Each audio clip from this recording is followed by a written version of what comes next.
TV Imaculada, o Evangelho em primeiro lugar.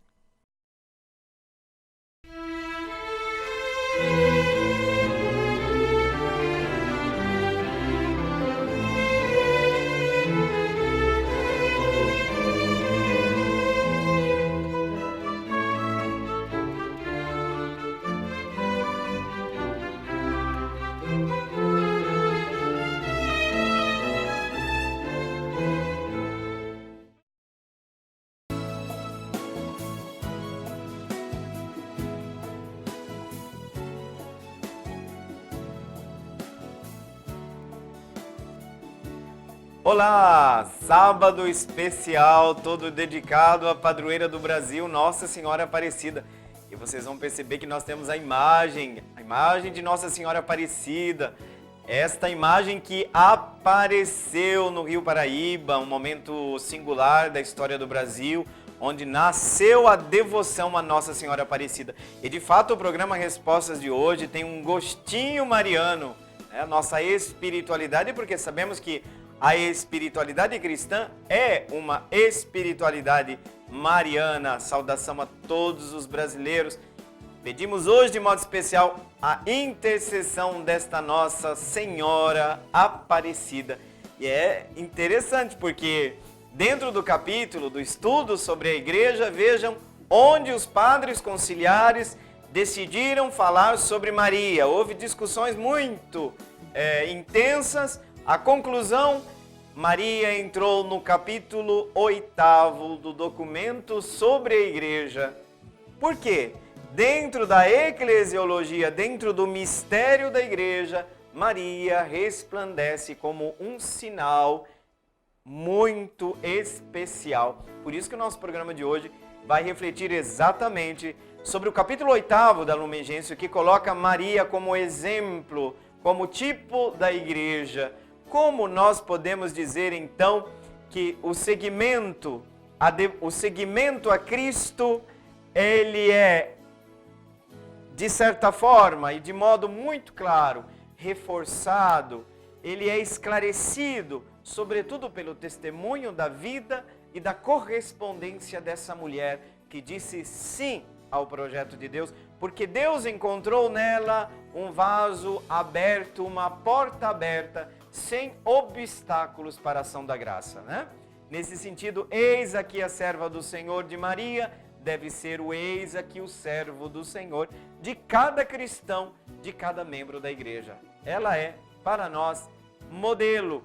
Entre todos os santos, temos uma especial devoção e um culto especial a Maria dentro do culto cristão. E agora você vai ter acesso exatamente ao texto da Lumen Gentium e vamos perceber o que? Maria inserida dentro do projeto da salvação de Deus, dentro da história da revelação, o seu lugar para que se torna para todos nós um modelo de correspondência ao projeto de Deus. Vamos acompanhar então o texto da Lumen Gentium.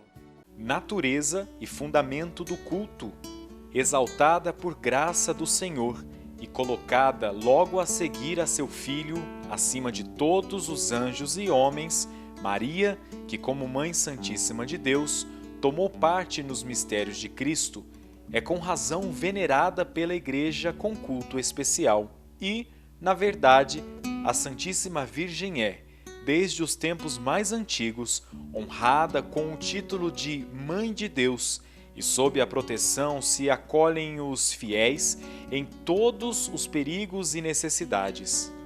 Foi sobretudo a partir do Concílio de Éfeso que o culto do povo de Deus para com Maria cresceu admiravelmente, na veneração e no amor, na invocação e na imitação, segundo as suas proféticas palavras: todas as gerações me proclamarão bem-aventurada, porque realizou em mim grandes coisas aquele que é poderoso. Este culto, tal como sempre existiu na Igreja, embora inteiramente singular, difere essencialmente do culto de adoração, que se presta por igual ao Verbo encarnado, ao Pai e ao Espírito Santo, e favorece-o poderosamente. Na verdade, As várias formas de piedade para com a Mãe de Deus, aprovadas pela Igreja, dentro dos limites de sã e reta doutrina, segundo os diversos tempos e lugares e de acordo com a índole e modo de ser dos fiéis, têm a virtude de fazer com que, honrando a Mãe, melhor se conheça, ame e glorifique o Filho, por quem tudo existe e no qual aprouve a Deus que residisse toda a plenitude, e também melhor se cumpram os seus mandamentos. Lumen Gentium número 66. Vejam a beleza desse texto, e eu vou repetir para vocês que ele foi colocado no capítulo 8º da Lumen Gentium, no final de um tratado, de um texto que fala sobre a igreja. Qual o lugar de Maria na igreja? E aqui nós podemos perceber que Maria não tem um lugar central. Não tem um lugar central porque esse lugar central é de Deus, é de Cristo. Cristo é a cabeça da igreja, Cristo é o Senhor, Cristo é nosso único Salvador. E nós temos que ter muito claro isso. Mas atenção, isso não significa que nesse projeto de salvação, que Maria não tenha um lugar todo especial, venerada como a Mãe do Senhor. O primeiro título que Maria recebeu, Theotokos, do grego, Mãe de Deus. Mas atenção, um título mariano, mas que tem por objetivo o quê? Deixar intocada a humanidade do Filho. Dizer que Maria é Mãe de Deus significa que não tem separação na sua natureza humana da sua natureza divina. Jesus é verdadeiro Deus, verdadeiro homem, na pessoa do Verbo encarnado, essas duas naturezas distintas, mas não separadas. Por isso que Maria, desde o início do cristianismo, é evocada como a Mãe do Senhor, a Mãe de Deus. Veja, o texto da Lumen Gentium nos coloca num clima de celebração, de exultação pelo sim de Maria. Exaltada por graça do Senhor, vejam, o poderoso fez em mim maravilhas. Maria, ninguém mais do que ela, é totalmente aberta ao projeto de Deus, ninguém mais do que ela assume o seu papel na história da salvação de modo muito humilde. Olha a humildade de Maria. Foi o poderoso que fez em mim maravilhas. Santo é o seu nome. Por isso que eu acho que Maria encontra uma devoção muito forte entre o povo simples, né? Eu acredito que seja por identificação. Maria é toda de Deus e toda nossa. A sua simplicidade, a sua humildade, o reconhecimento de que ela é plena de graça porque não colocou obstáculo, mas a graça é divina.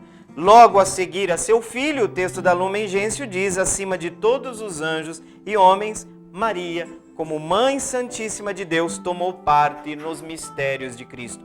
Todos os dogmas marianos têm em vista os méritos de Cristo. É central o mistério de Cristo.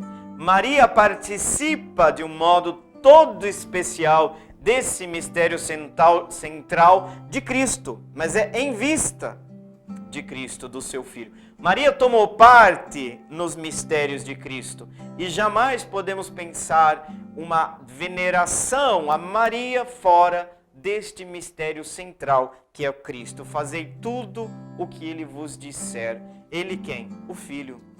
Então, a gente aprende com Maria exatamente a seguir os passos de seu Filho. Gente, ela é venerada na igreja com um culto especial, tá? Vejam, entre todos os santos, Maria se destaca. Se destaca pela grandeza do seu lugar dentro do projeto da salvação. Dentro desse projeto de Deus, desse plano de amor de Deus que quer realizar, implantar o reino de seu Filho entre nós, né? Então a Santíssima Virgem, diz o texto da Lumen Gentium, é venerada pelos cristãos desde os tempos mais antigos. Aliás, lá no Concílio de Éfeso, lá no início do cristianismo, por volta ali do século IV, que nós temos uma primeira definição dogmática que fala sobre Maria, a maternidade divina. Aliás, todos os outros dogmas marianos têm na maternidade divina a sua base inicial. Por quê? Porque Maria, a discussão que existia, Jesus é Deus? Jesus é homem, é um verdadeiro homem, mas Maria não é mãe só da natureza humana de Jesus? Não. O concílio diz Theotokos, a decisão conciliar Maria é mãe de Deus, é óbvio, mãe do Filho de Deus, que é Deus, sem deixar de ser homem. É homem sem deixar de ser Deus. Então, honrada com o título, né, de mãe de Deus, né? Sobre a sua proteção, os cristãos sempre se sentiram, desde os tempos mais antigos, né? E aí vamos perceber que essa mãe, ela cuida dos seus filhos em todos os perigos, em todas as necessidades. Sobre seu manto, né, se colocam também os discípulos do seu filho Jesus. Agora, foi sobretudo, eu disse para vocês a partir do concílio de Éfeso, né, que o culto do povo de Deus cresceu exponencialmente depois que essa veneração a Maria cresceu de forma admirável, né? Na veneração, no amor, na invocação, mas sobretudo na imitação. Eu digo sempre, gente, quer venerar realmente, quer alegrar Maria, imita, tá? Imita Maria. Como ela disse, eis aqui a serva do Senhor, cada um de nós é chamado a dizer, eis aqui, Senhor, que seu plano se cumpra em mim. Então Maria foi venerada desde todo sempre. Isso por quê? Porque nós estamos respondendo à Sagrada Escritura. Lucas, capítulo 1, versículo 48, todas as gerações me proclamarão bem-aventurada. O que nós estamos fazendo? Cumprindo a Bíblia, né? Se Maria disse, impulsionada, cheia do Espírito, proclama, afirma que todas as gerações me proclamarão bem-aventurada. Mas por que proclamarão bem-aventurada? Ela mesma responde. Porque em mim se realizou grandes coisas aquele que é todo-poderoso. Vejam que graça, né, desse texto. Então, gente, esse culto mariano se insere dentro do culto cristão. O culto mais amplo é o culto cristão, já dizia Paulo VI, no documento Marialis Cultus, que é um documento que eu aconselho muito. Católico que quer entender bem, dentro da perspectiva da fé católica, a verdadeira devoção a Nossa Senhora purificada dos riscos de um devocionismo, teria que ler a Marialis Cultus, eu aconselho, tá? Eu aconselho vocês. Veja, esse culto sempre existiu dentro da igreja, e ele se insere como um culto particular, um culto especial, devido ao lugar especial que a Mãe do Senhor tem no projeto de salvação, né? Então vejam, a igreja sabe também que esse culto, gente, difere, é distinto, presta atenção no que eu vou dizer, ele é distinto essencialmente do culto de adoração, porque o culto de adoração é devido só a Deus, e Maria não é uma deusa, tá? Vejam, esse culto que sempre existiu na igreja difere, veja o que diz a Lumen Gentium, difere essencialmente do culto de adoração, que se presta por igual ao Verbo encarnado, ao Pai que envia seu Filho e ao Espírito Santo. Vejam que a adoração só é devida a Deus, tá? Isso tem que ficar muito claro na nossa fé, né, gente? Veneração é um culto distinto de adoração. E a distinção é essencial, está dizendo o Concílio Vaticano II através do seu documento Lumen Gentium, né? Então vejam, várias formas de piedade para com a Mãe de Deus se desenvolveu na história, né? Todas elas aprovadas pela Igreja, a grande maioria dessas devoções, dessa piedade. Claro, essa piedade precisa ser continuamente purificada, porque ela tem que estar dentro dos limites de uma sã e reta doutrina, tá? Maria não pode ocupar o lugar que é devido ao Cristo, e a gente tem que, né, aos poucos ir percebendo essa distinção, tem que ficar bastante clara para nós, para a gente não confundir alhos e bugalhos, né? Então, veja, os limites dessa devoção são encontrados por limites de uma sã e reta doutrina sobre a Mãe do Senhor, né? Isso de acordo com os diversos tempos e lugares, de acordo com a índole, do modo de ser de cada fiel, né? Então vejam que honrar a Mãe do Senhor é absolutamente bíblico. Todas as gerações me proclamarão bem-aventurada, porque o poderoso, o Todo-Poderoso, fez em mim grandes maravilhas. Então, por meio dessa veneração nós reconhecemos, nós amamos, nós veneramos, né? E glorificamos o Filho que fez de Maria um canal de graça, de intercessão para todos nós, né? Vejam que Maria é esse exemplo, essa mãe do Senhor que se tornou também sua discípula, é este exemplo para todos nós que seguimos seu Filho Jesus, né? Vejam que graça, a mãe seja amada, seja venerada, e honrando a mãe nós temos que glorificar o Filho, né? Glória a esse Filho, bendito é o fruto do teu ventre, Jesus. A nossa oração primeira parte da Ave Maria, que é toda ela tirada da Sagrada Escritura, de passagens bíblicas, né? Bendito seja a boca da sua prima Isabel, o seu ventre, seja o fruto do seu ventre, bendito seja seu filho Jesus.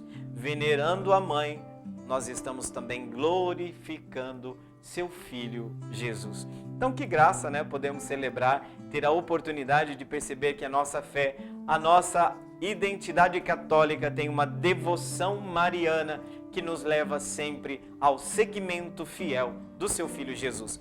Infelizmente a gente chegou ao final desse primeiro bloco, mas não saia daí, porque no próximo bloco nós vamos responder muitas perguntas relacionadas também a Maria, ao culto mariano. Não saia daí porque a gente volta já.